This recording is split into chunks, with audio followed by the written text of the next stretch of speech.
అందరికీ నమస్కారం.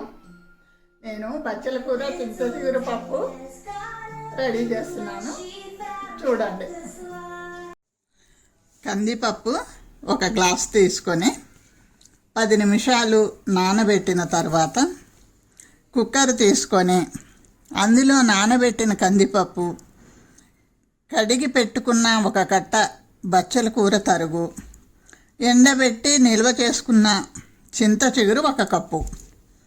ఇది చలికాలము వానాకాలము దొరకదు కాబట్టి ఎండాకాలంలో ఎండబెట్టి నిల్వ చేసి పెట్టుకున్నాను.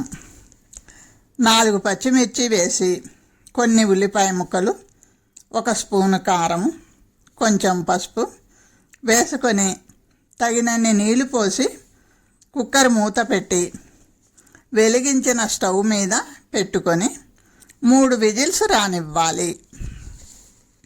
తరువాత తాలింపు కోసము కళాయి స్టవ్ మీద పెట్టి 50 గ్రాములు ఆయిల్ వేసుకొని ముందుగా ఒలిచి పెట్టుకున్న ఎల్లిపాయలను తీసుకొని చిన్న ముక్కలుగా కట్ చేసుకొని నూనెలో వేసుకోవాలి.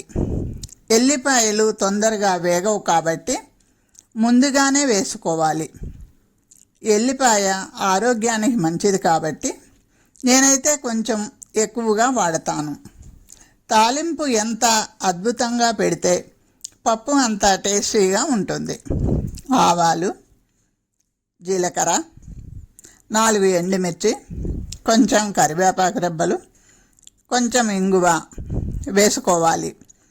తాలింపు వేగాక మనం ముందుగా ఉడకబెట్టి పెట్టుకున్న పప్పు వేసుకొని రుచికి సరిపడా ఉప్పు వేసుకొని 1 నిమిషం ఉడికించాలి.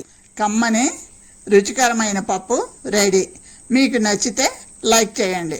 Thank you.